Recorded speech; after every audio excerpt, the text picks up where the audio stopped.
Welcome, listener. You have found Women, Land, and Food.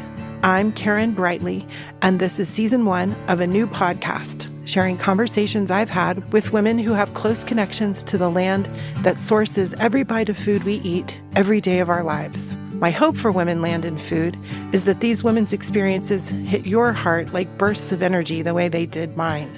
That's what happened to me as I dug into this idealized place called Vermont and started following my dream of owning and stewarding land and met our Season 1 guests. Digging together into these women's stories, their hard work, their unique perspectives, and their rooted lives, we reconnect these two realities, food and land, and it turns out that really matters. And it's too good not to share. We hope it mirrors some stirring quest in your lives, too, and offers energy and inspiration to make some bite-sized change. Like, did you know that we, you, me, and all our sisters, control 93% of all the food dollars spent in this country? Turns out we have another superpower to save the world 3 times a day through stuff we already do: shopping, cooking, and eating. And then we hope that the podcast delivers some shared moments of peace and vibrancy, connecting with women whose grounded lives help us get more from this survival exercise we call eating. Their perspectives refresh our awareness that we're here to be fully nourished and to figure out what that means, and to help us put down our own deep roots and to grow our own deeply satisfying lives. Because now, maybe more than ever before, what we choose really matters for our bodies and souls, our families and communities, and for our shared home on this planet. Welcome to Women, Land, and Food.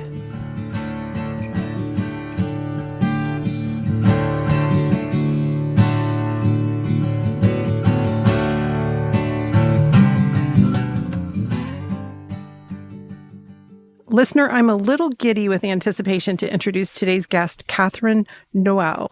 Catharine is a pastry chef extraordinaire. She taught pastry making at Le Cordon Bleu, Minneapolis, St. Paul, before moving to Vermont several years ago. I met Catharine when I was doing a brief stint as a content creator for the Swift House Inn in Middlebury, Vermont, where Catharine is the pastry chef. Quick shout out, Swift House owners Serena Kim and Matthew Robinson have exquisite taste and exacting standards. So I was eager to meet Catharine just from hearing about her from Matthew and Serena. And if you ever get a chance to stay at Swift House, don't skip breakfast. Just saying. In one of our first chats, I mentioned to Catharine my intention to one day have experiences connecting women more deeply to themselves, each other, and the earth. Things like, wouldn't it be amazing to milk the cow in the morning, make the cheese in the afternoon, and eat the pizza in the evening? Catharine said, we did that on my farm. I had a pizza oven. Those nights were amazing. That's when I learned Catharine had a hobbyist farm in Minnesota. When I exclaimed, how could you ever leave? She replied, well, that's a story. And a cloud passed over her eyes.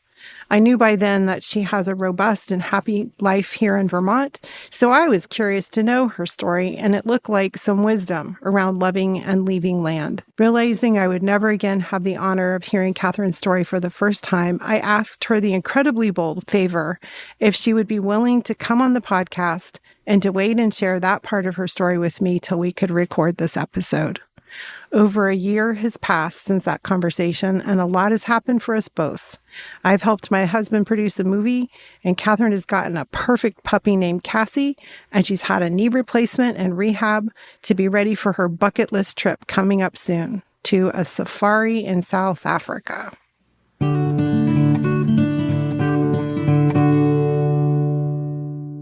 So, Catharine, welcome to the podcast, and let's start our conversation with some catch-up questions. Thank you. Thank you for having me.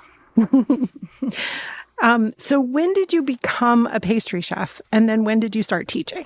We'll have to go back a little bit. I was working at a residential treatment center in Minneapolis. I was there for about 17 years.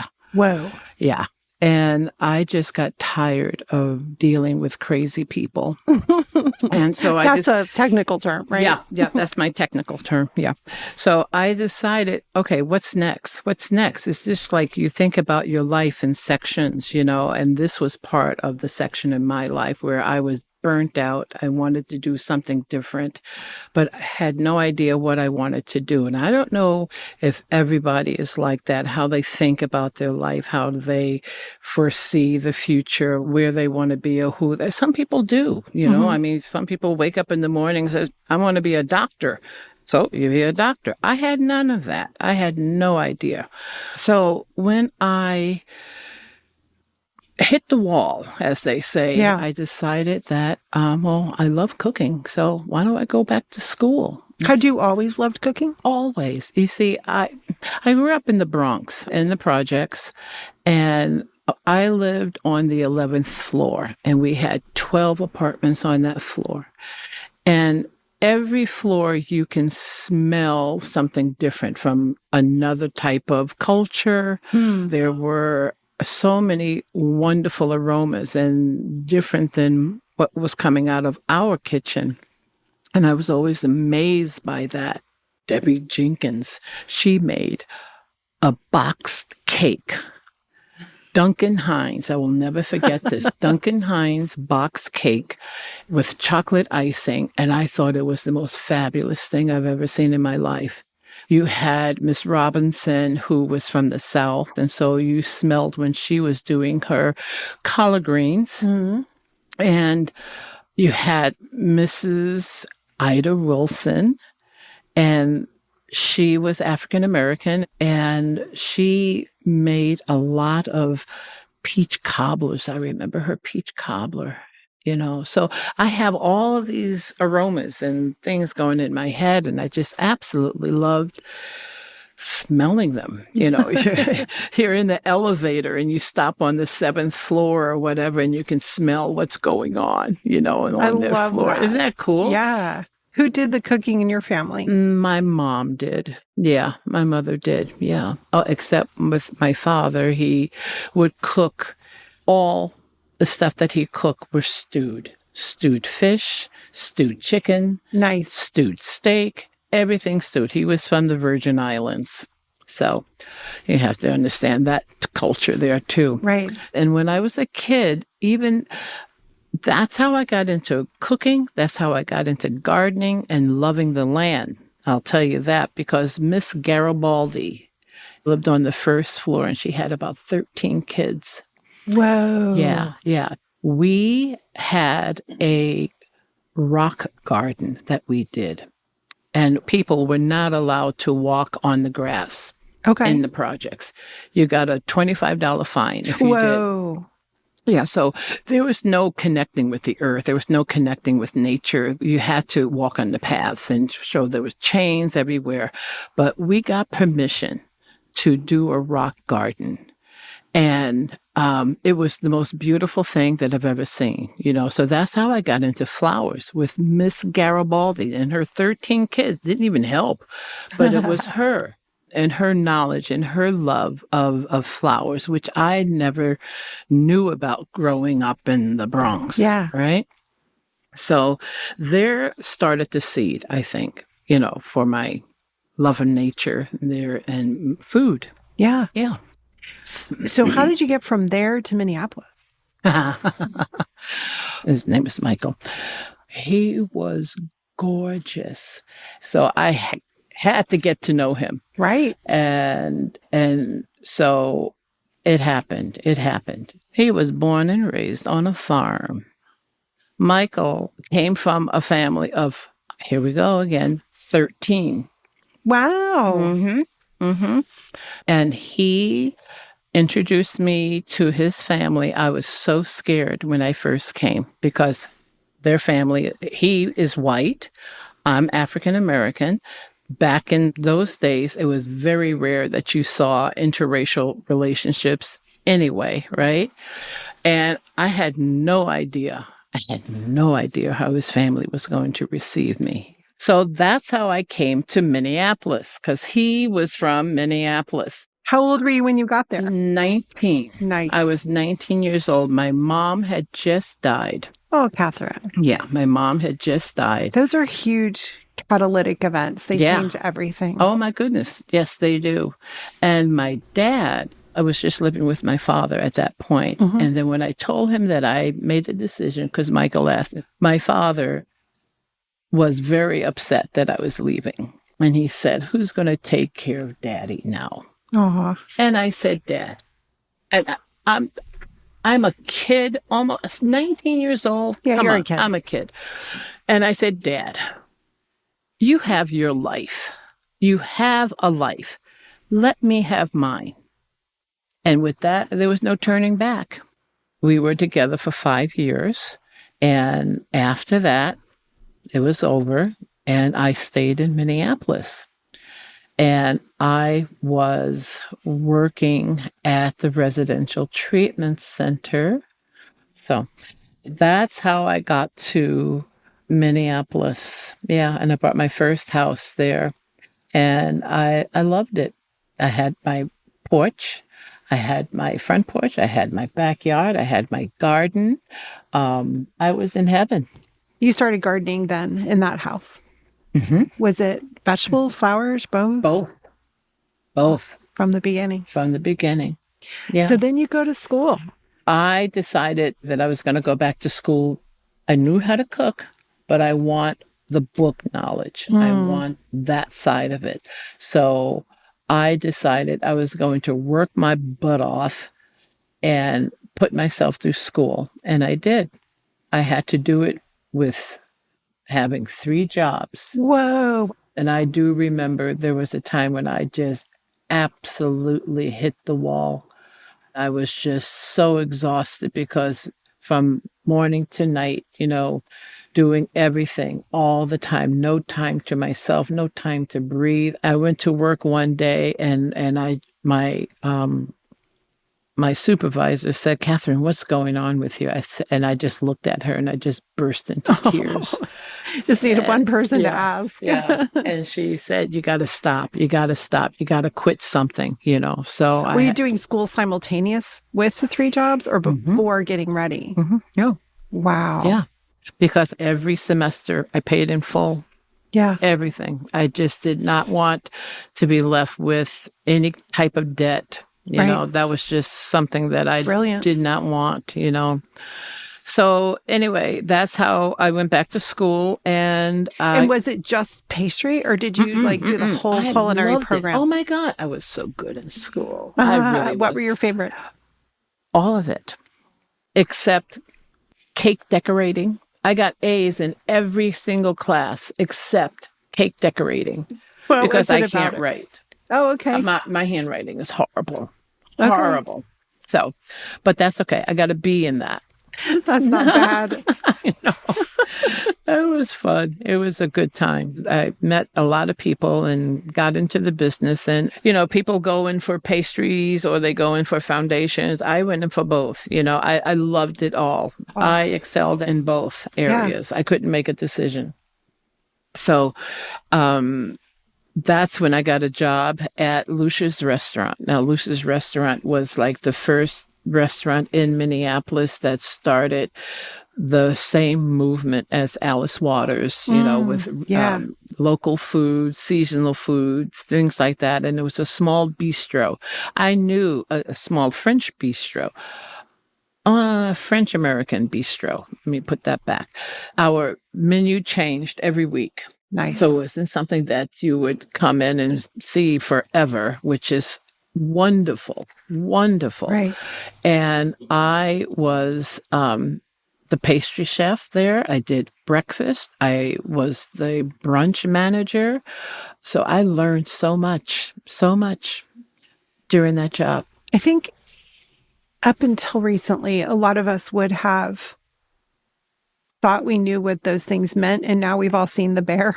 And now we understand what a back of house situation is like. I'm just watching a bear right now. I can do it now. When I first saw it, I couldn't do it. I said, I know, I feel that panic. I feel the tension. I feel it. And there was no way that I was going to watch that. But then I learned how to deal with that. And I love watching it. So. Yeah. What was it like to be on the line in those kitchens when things were just now being presented as fresh, local. This is the pathway for most of us come into understanding these things as eaters, right? We don't live on farms. We aren't forced to invent recipes for whatever's ripe that day or that week. So that was a big transition in the restaurant movement. What was that like for you? That's the only thing that I knew because I stepped into normal. that. That was my normal. That's what I stepped into, and it was absolutely wonderful. I do remember every shift, Lucia would come right before we opened, right before we started serving. She would come and taste all of our food, all of our prepped food. That was a time when your heart went boom, boom, boom, boom, boom, boom.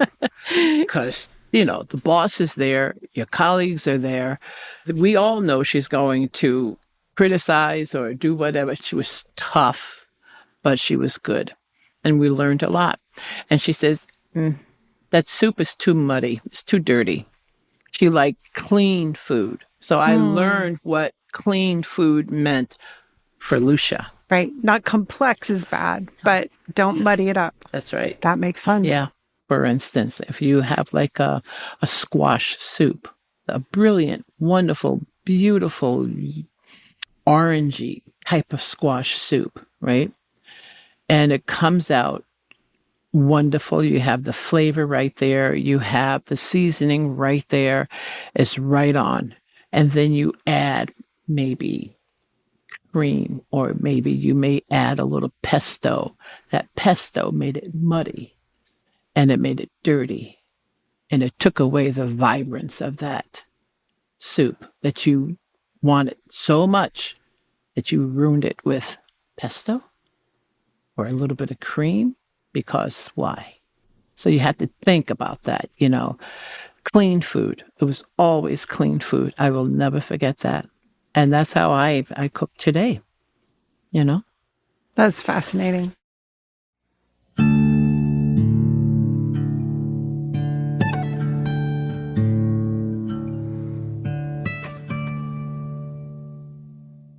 As will become clear in later episodes, I really love our bank.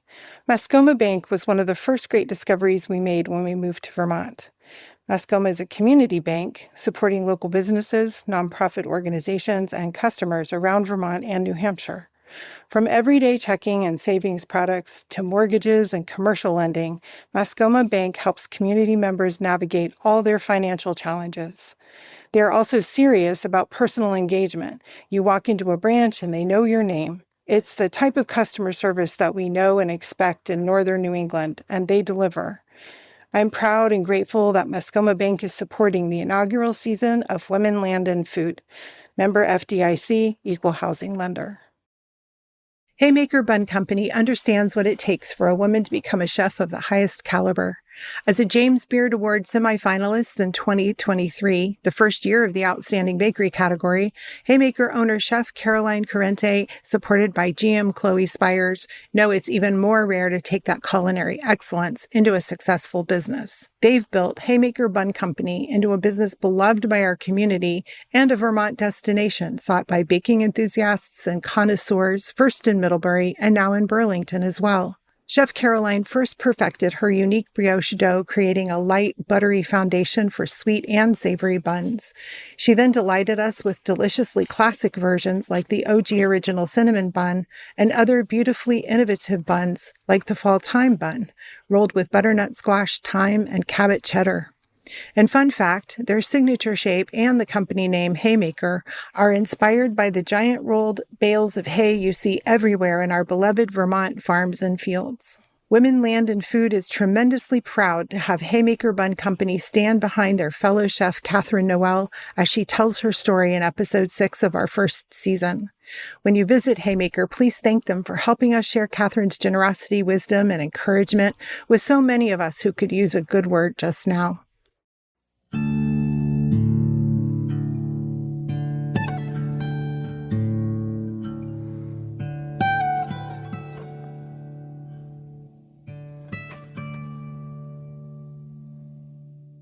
Okay, so when did you start teaching? Oh, God.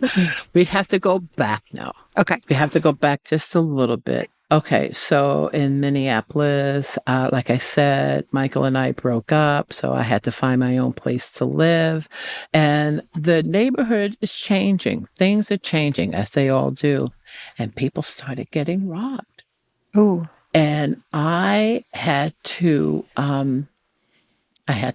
sleep with a 357 Magnum under my pillow. whoa. I didn't like that. No. I had to put bars on my windows in the basement. And I said, I'm getting the hell out of here. I'm getting the hell out of the city. I don't want to live in the city anymore. And that's when I went on the hunt for a place in the country. Oh, that makes sense. And one day I saw this teeny tiny ad in the newspaper.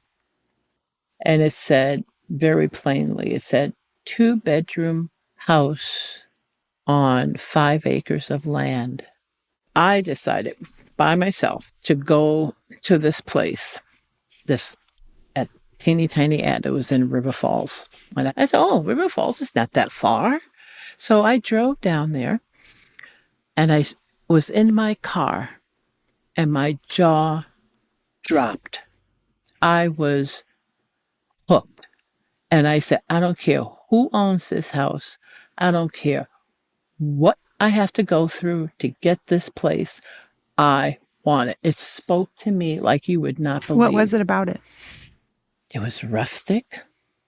It had land. It had a barn. It had a garage. I saw this place and I just went, this is it. Gardens. Oh my God. They were already in. Some of them were in. Some of it was in. Yes. Until I decided stupidly to put more gardens in. But anyway. That's more work. Yeah, more work. I got the place. That was my farm. Amazing. That's my farm. Now, which direction out of the city is River Falls, and did you stay working at Lucia's? I did. It drove an hour every day, 2 hours. An hour to work, an hour back home again every day. Didn't care. Did not matter. Did not matter. So you have the house. So I got the house. The farm. Got the farm. That's the Any farm. animals at that point? Oh, yeah. So the person who owned the farm, Mary Robita and her family, and like I said that I was going to get to know the person who owned this place because I wanted it. Boy, did I let myself be known. I befriended them, and they were wonderful people. And they called me up one time when, all the negotiations was going on, and their lawyer, my lawyer, were all getting things together. And she called me up and she was so sheepish. She said, Catharine, I don't know if you still want to buy the place, but I just heard from one of the neighbors that, I said, Mary, just say it. What's going on? And she said, well, they didn't want to live by any niggers. Whoa. That's what she said. My heart dropped. My heart dropped. Because that's what you fear. You fear that all the time. Sure. I mean, I can't imagine. Well, you do. And I thought about it. It pissed me off so much. And I said, no one is going to tell me where I can live or not live. Fuck them. Sorry, you might have to take them out. But no, we're going to play it. That's it. Yeah. No, nobody is. Okay. Can I admire how brave the previous owners were to call and tell you? Absolutely. Absolutely. Like I said, they became friends. So they would never let a friend go into a situation that was blindfold like that. Oh my gosh, your courage. And this neighbor lived directly across the street from me, Larry. Larry, we see you. And then I had a wonderful neighbor, Dee, who we became the best friends ever. We were in and out of each other's houses all the time and thinking up all kinds of kooky things and stuff like that. She was an artist.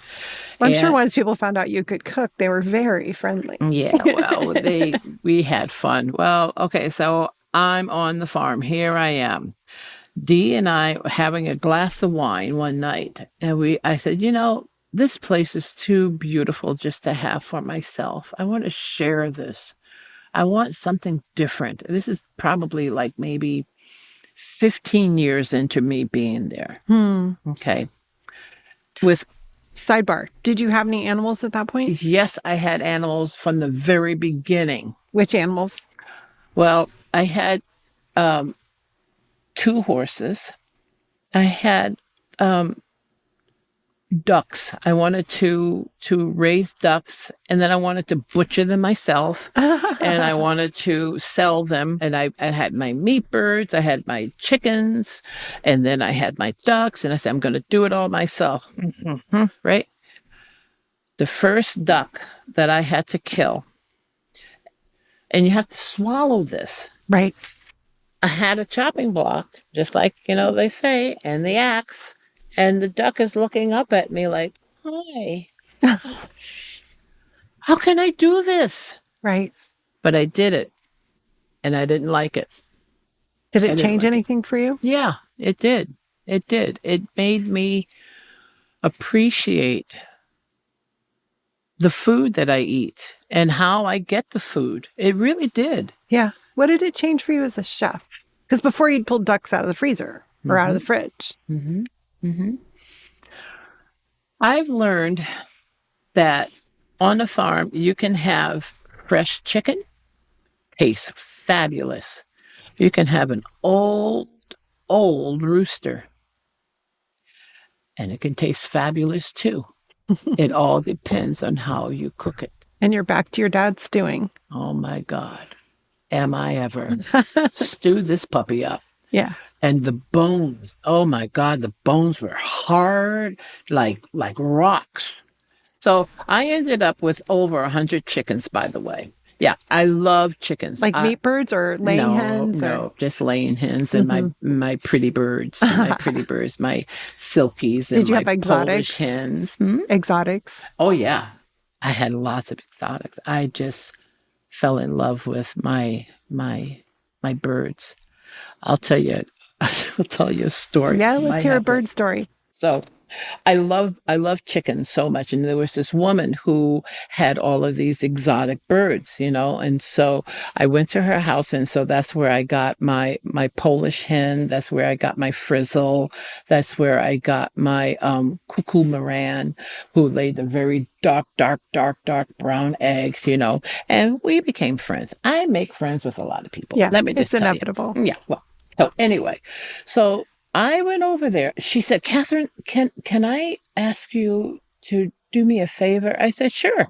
She says, can I use your address? I said, what for? She says, well, I have to mail some eggs to these people in London. And I went, okay, all right, sure. And she said, and you might get a package. So when the package come, can you bring it to me? I said, sure, no problem. No problem. Right? Uh-oh. Maybe should have asked him more questions. I'm sitting in my kitchen looking out the window. And as I'm looking out the window, there's my pasture, there's the horses, there's my garden, there's my garage. And all of a sudden, 3 black SUVs, shiny SUVs, come rolling into my yard. Oh my gosh. They get out with computers in their hands, black suit, tie, FBI. What did they want? Are you Catharine Noel? I said, yes. Do you know a certain woman? Yeah. And they said, can we come in? And I said, what is this all about? He said, well, can we come in? So I let them in, and we're sitting at You're the kitchen trusting. table. They said that what she did was illegal. They were from the agricultural department of the United States of America, and she is in big trouble. And you can be too, but you just need to be honest with us. And I said, let me know what you know. I started chirping like a bird. You hear me? What do you want to know? You became one of your own chickens. She sent them eggs, and it's totally illegal. Oh my gosh. I didn't know this. Right. And they right. knew that I didn't know this. So Right. that's why they were very lenient with me, just as long as I But spilled the she beans. knew. She knew. I was pissed. So you stop being friends? Oh, hell yeah. Oh, hell yeah. Oh, my God. That's crazy that she set it you gets up. crazier. She got fined $100,000. Whoa. The people in England lost their jobs because they worked at the postal office in England. Oh. They lost their job and they got fined $200,000. I could have been an accessory and had to pay, if they would have charged me, $50,000. Sure. What else do you want to know? Yep. Okay. So that's one of the things I that love happened that. Where'd there. you get your chickens after that? Online. Yeah, you can get them. You can get them online. You don't have to be illegal. No. Okay. Okay. So when sorry. did that women making pizza piece happen? Oh, for goodness sakes, girl. Oh. Years down the road, okay, I said, I want to share this place. And I had this vision. I want the place to be called The Roost. And I want to turn the lean-to into kind of an outdoor restaurant kind of thing. And I want to sell pizzas. I want to do pizzas. So first I had to learn how to build a wood fire oven. And so I took a class that was up north with this guy who he's passed away. He had a most amazing type of pizza oven that had a special way that the air was drawn up the chimney. And it was a special design. What did that do to the pizza? I can get this pizza oven up to 1,000 degrees. Whoa. It did a pizza in about 2 minutes, 3 minutes. Boom, boom, boom. So I learned how to do this. And he was from Tasmania. I've never met anyone in my life from Tasmania. So anyway, once I had the pizza oven going, and that was a trip because I enlisted all the men in the neighborhood to help me. I love these air quotes. We're gonna start at around 10 o'clock in the morning, guys, and we're not going to be drinking early in the morning. And they said, no, that's not going to work. That's not how we build. No, that's not how we operate. I mean, okay, fine. So that's how I learned how to put the bricks on, build the lintel, build the base and the floor and the ash drop. That was the other thing that I had, which most pizza ovens did not have, was an ash drop. And that was a wonderful thing that so smart. There. Very smart. Probably huge when time you clean saver. it out, the ashes fall right there. Easy. And then they breezy. go in your garden, and that's amazing. Gosh. Yeah. And so I thought, I'm doing all my prep work and stuff because I was at the farm, did things at the farmer's market. I had students come to learn. So you were teaching by this time? I was teaching by this time.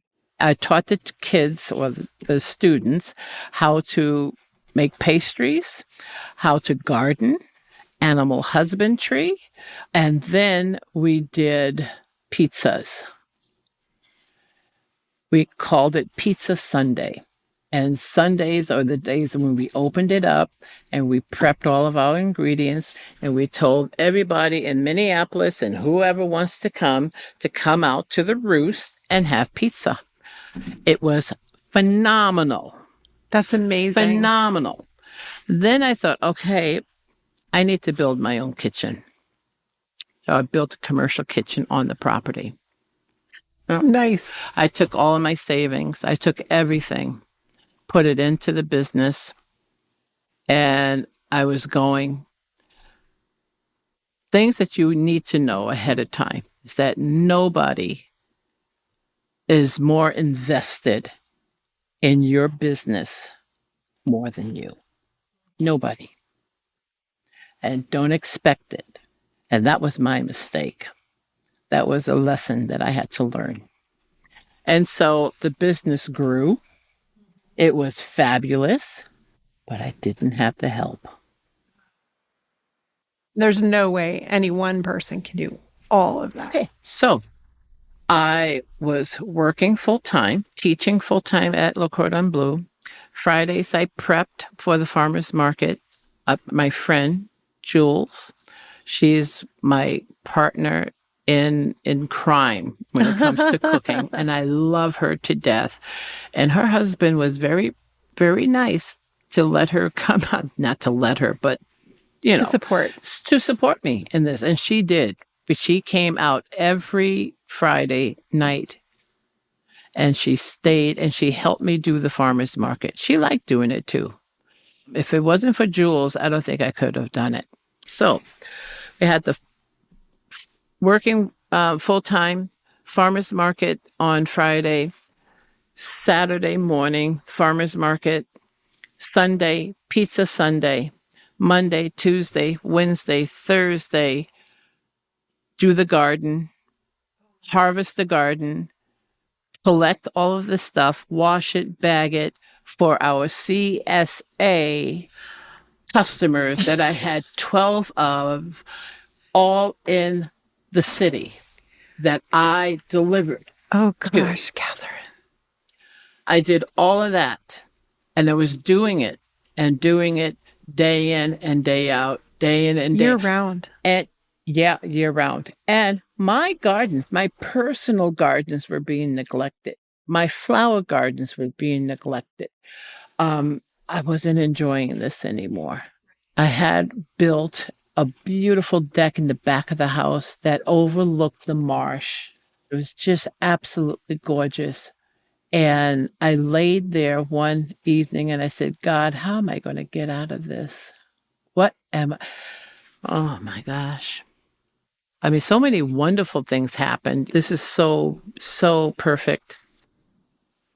I had elementary school kids come one time, and we were all standing in a circle in my front yard, huge circle, right? So I had my chicken with me. I let everybody touch the chicken and hold the chicken.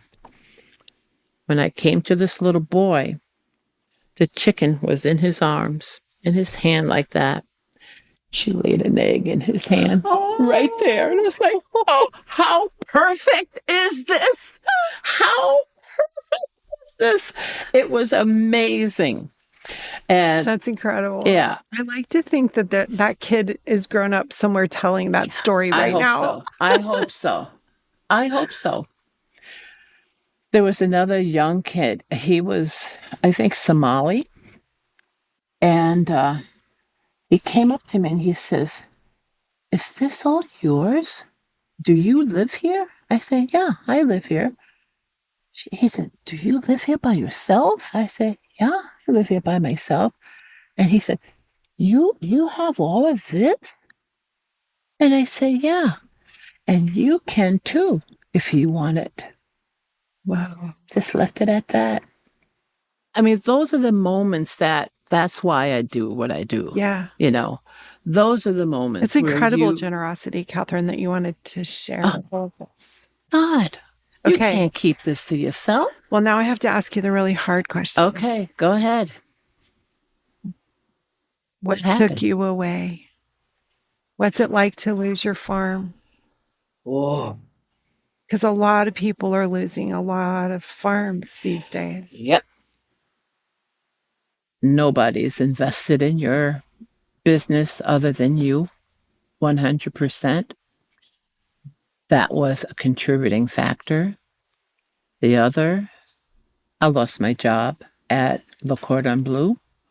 They closed their doors throughout the whole United States. So all these chef instructors were out of jobs. Oh my gosh. That was my bread and butter Yeah. to keep everything going. I still had to pay my mortgage. I still had to pay my electricity and all of that stuff.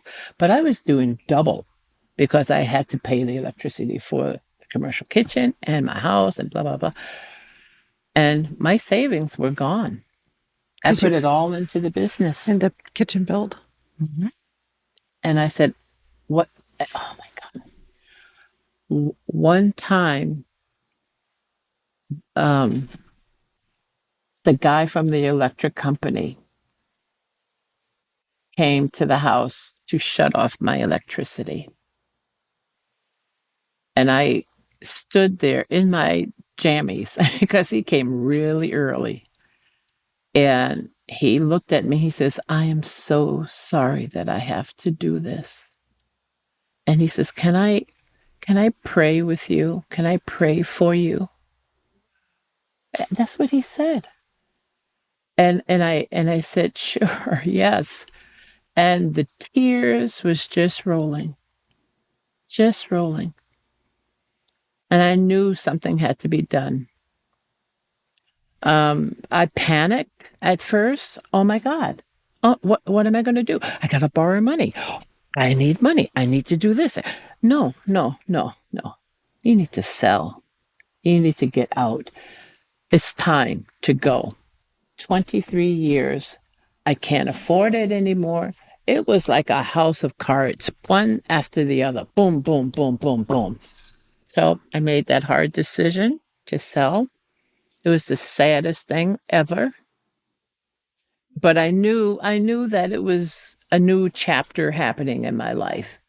But I wasn't ready for it. How long did it take you to go through the inevitable stages of loss and grief to start to have some faith in that new chapter? All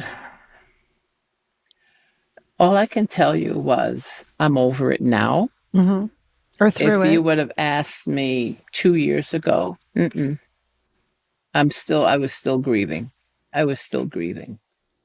But I'm past it. And that change brought you to Vermont. Mm-hmm. And how long have you been in Vermont?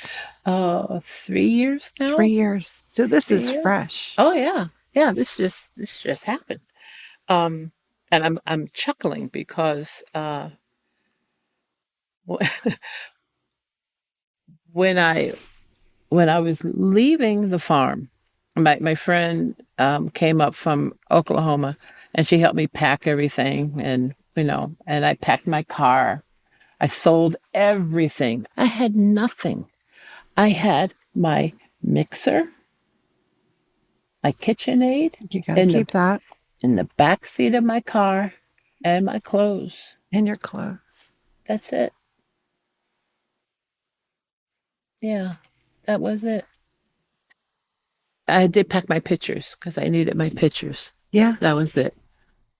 So during that time, I thought, okay, you're going on a new adventure here, and you're just going to have to go forward. There's no going back. There's absolutely no going back. I visualized I was standing on a hill. Okay. Standing on a hill, and I needed to take that leap. I needed to take that jump, and I'm going, wee! And then halfway down, I'm going, oh shit. What's going to happen? Which state were you in when you experienced that? That was like the last day on my farm. I'm thinking about this. I went, oh shit. What am I doing? Where's my parachute?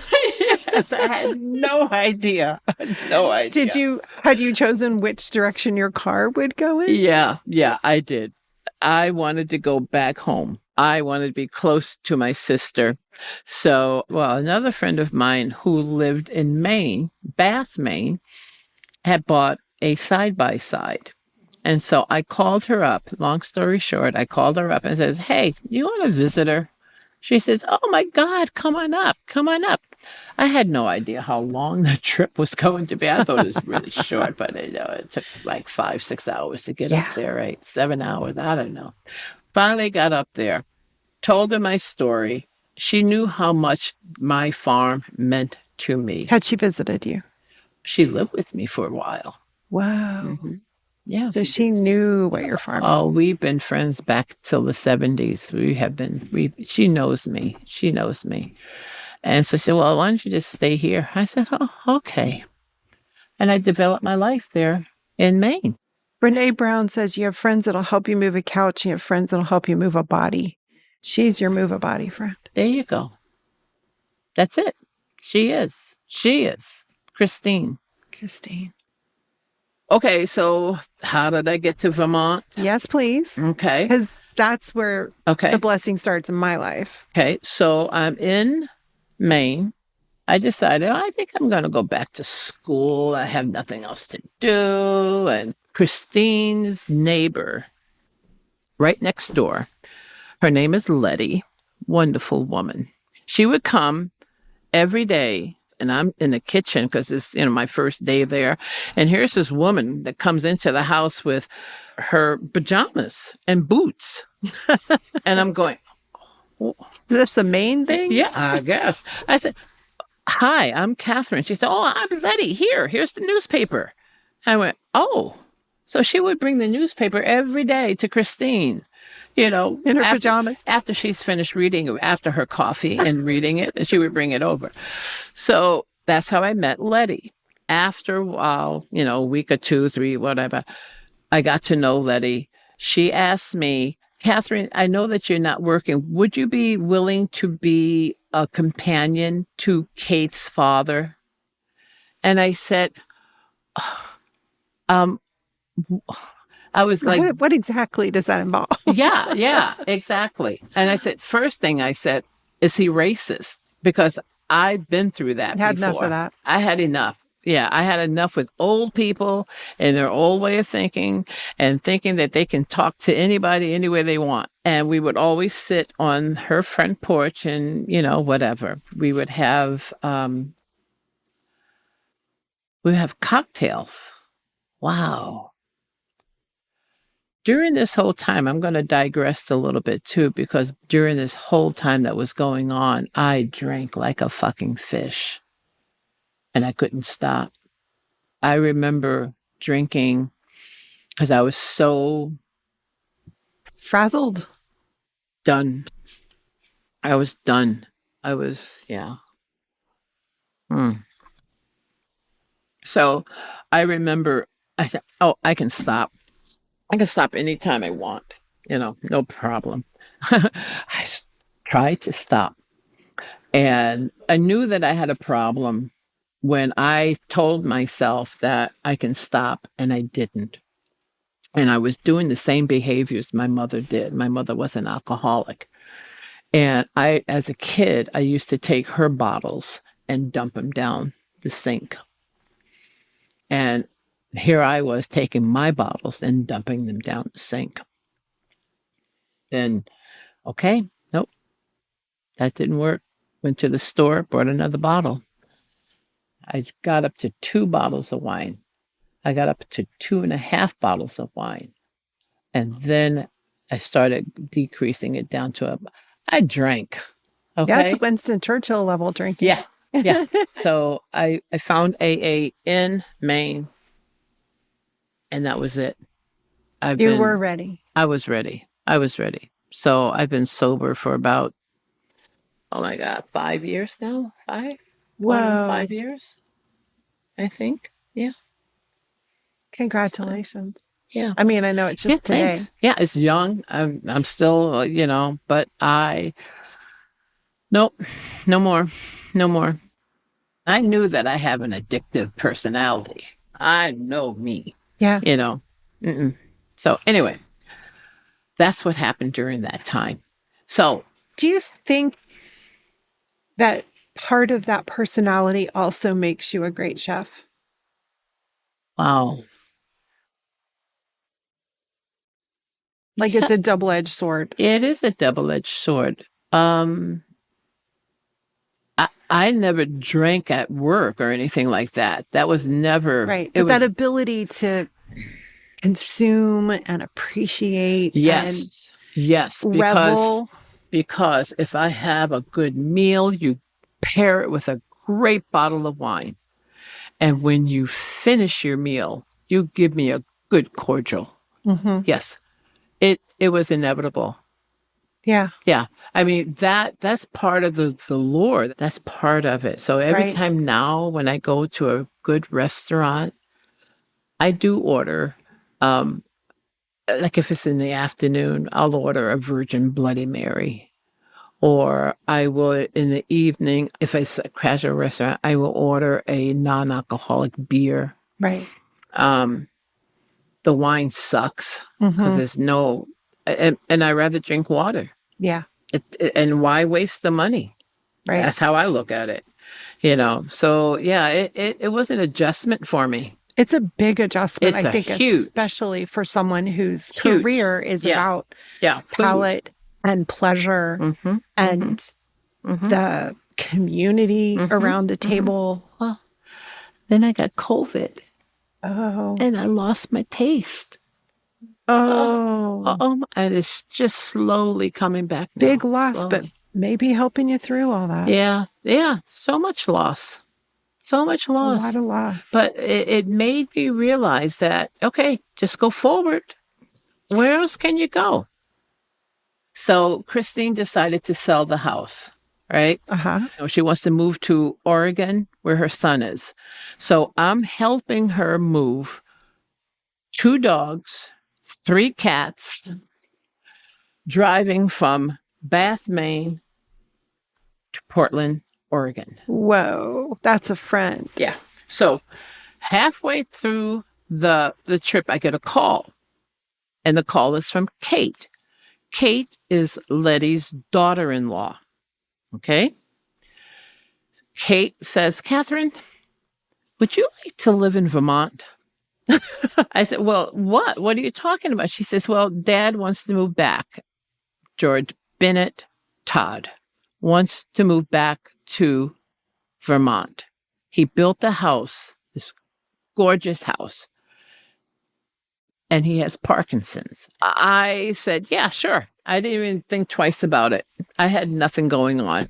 I had no roots. I had nothing. I had nothing going on. And Christine is leaving Maine. I have no, why am I staying in Maine? You Yeah. know? And that's how I came to Vermont.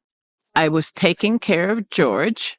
He was the professor at Middlebury College, Ah. and he was also an artist. He had Parkinson's at that time for 10 years. He became my best friend. We had an art studio in the house. I mean, the first time that we got there, he says, okay, Catherine, we're going to have a schedule, and this is my art time, and da, da, da, da, da. I said, fine, George, fine, whatever you want. This progression was going downhill, and I saw him get progressively worse, you know? He couldn't do it anymore. Oh. He couldn't play the piano anymore. It was the saddest thing to see him go down. His decline. Mm-hmm. And we had some fun times, you know, during that time as well. But it was still sad to see him. Just When did you lose him, Catherine? 2 years ago. Oh, wow. Yeah. Mm-hmm.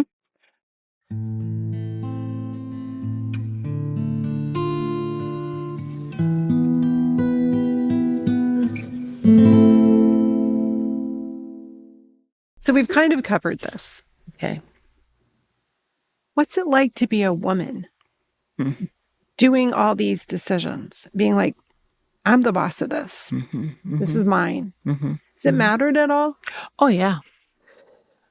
I was seeing this guy at one point, and I said to him, I said, if we were married, would you be in favor of me having this business? And he said, no. And I said, well, I'm glad we're not married then.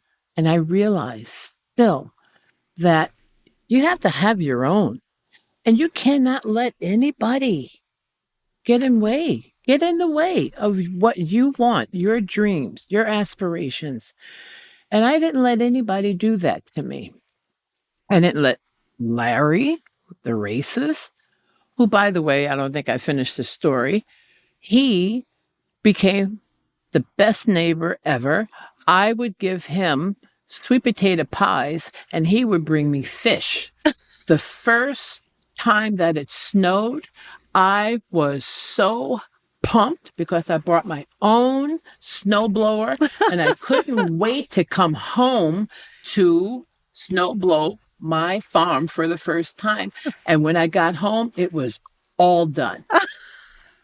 Larry did it. Larry did. He got over himself. He got over himself. He just learned what he knew from TV. He never knew another Black person before. Yeah. There's so much teaching. There's so much teaching about race in every step of the way, It sounds exhausting. It is exhausting. It's very it's truly exhausting. And I had to deal with that all the time. All the time.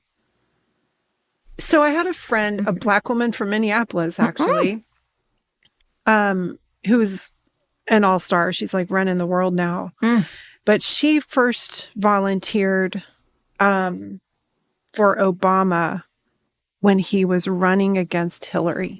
And everybody wanted her. Her dad was early Microsoft. Family had a lot of money, high-profile Black family. Yeah. And they were after her. And we sat up late talking one night, and I said, how did you choose? Like, which to go with? Because she, Clinton wanted her, Obama wanted her. Right. And she said, well, the thing is, with Obama, I didn't have to choose. And with Hillary, I had to choose between being a woman and being Black. And that's when I first started to understand that a lot of people have to think of race before they think of gender. And as a person of white skin and privilege, I don't have to think of race first. So I'm very focused on gender. The whole podcast is focused on gender. And so I'm curious for you, when you have to deal with blatant racism, do you get to the gender part? Does it matter as much? Maybe it's not as big a deal. To be honest, it's really no big deal. It isn't, because I'm already toughened by the race part. So if you're coming at me because I'm female, then you're get in line. Yeah. Yeah. That's how I look at it. That's how it makes me feel. And I'm tired. I'm exhausted having to, deal with this crap. And then you're going to not accept me because I'm female too? Right. Then I think that person is crazy. So why am I even dealing with them? Or it, or whatever. Well, Catherine, your experience is hard bought, and you didn't get a choice in it. I hear that, see that, duh. But it does really challenge me, a person of privilege, to do better. Because my upbringing had a lot of gender stereotyping. And most of it I outgrew. But I'm realizing a little bit of it I bought into. And how lucky to not have something toughen me up. Right. But also not have anything to toughen me up. Like, get your own ass in there and get in the game. So I think one of the things that I saw in you when I walked through the kitchen the first time, and you're getting I can never say it right. What's the pastry? The Queen Amman. The Queen Amman. Oh my gosh. Catherine, Queen of Queen Amman. This incredible pastry. And you're like, here, get it, and I'll warm it up. And you gave me this amazing thing I should not have been eating, but it was so good. Your strength just shines through. Wow. Like what you have chosen from yourself from the time you were a little girl, the house you were going to have, The dream. confrontation with your father to make it true, following your Dreams. heart, That's right. Yeah. and the boy, because that doesn't always work out that well. I know. But you built your life, took it on. And I'm incredibly grateful for your voice in this podcast. And now I have a rapid wrap-up series of questions for you. Okay. I hope I can do this. Of course. How do you describe your family right now? Eclectic. Eclectic. Okay, here's your Miss America question. Okay. What do you dream for yourself and the world? Well, I dream for myself winning the lottery and living comfortably and sharing it with those who need it. That is what I would do. That's my swimsuit answer. Okay, if someone wanted to know more about what we talked about today, what Google terms should they search? Like a hashtag? Any topics come to mind? Oh, hashtag land, hashtag dream, hashtag. Don't be a racist. Yeah, don't be a racist. Yeah. What's your favorite food? God, that's the hardest thing in the world to say. I would have to say my favorite food would be seafood. What do you love about it? Salt. The simplicity of it. Tenderness. Okay, let's take that a step further. How would you prepare it?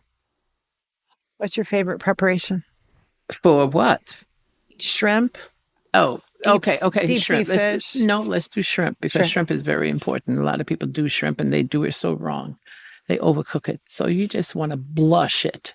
You want to get it to its blushing. Then take it off the heat. Leave it go. You're not going to die.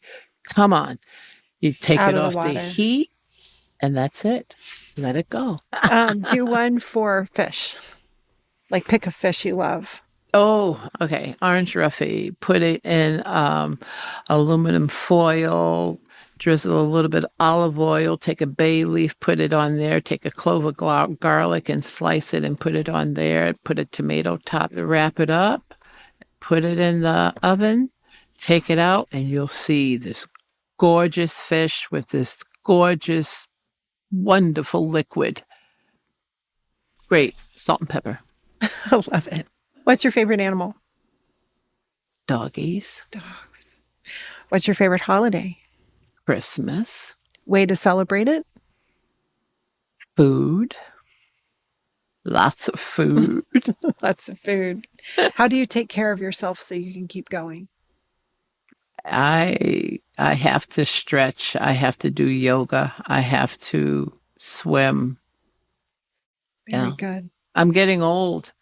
I just turned 70. No. Hell yeah. It's just a number and it's the new 50, but oh my gosh, you make it look good. Jesus.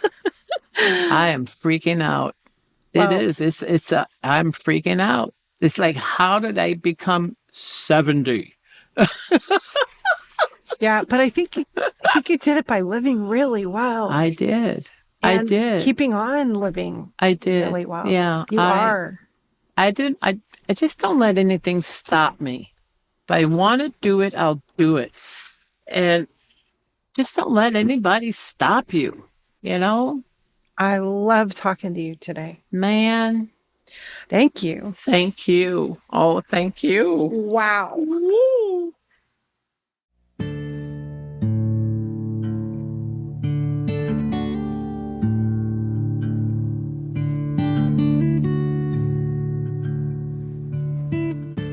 Women, Land, and Food is a Sister Camp production. Our producers are Elizabeth Brightly and Christina Samuelewski.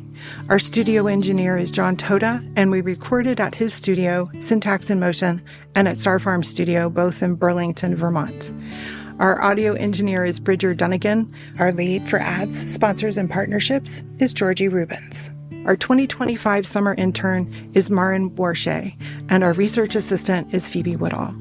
Our music composer is Mike Coulter, who shared variations on his original piece called Seeing from his Confidence Head studio in Santa Monica, California. Land is our middle name, and our journey together follows our connection to land through food that grounds us and sources our lives. We take seriously that our Vermont stories are lived on the unceded tribal home of the Abenaki people. Our home on this edge of Lake Champlain is known to be an ancient place of gathering and exchange that was stewarded for thousands of years by generations of Abenaki before our European ancestors broke their connection to their lives on this land. We are working to understand the results of this oppression that we have inherited and to participate in all we can restore. We encourage you, too, on your journey to discover and restore your own varied and complex connections to your land and heritage.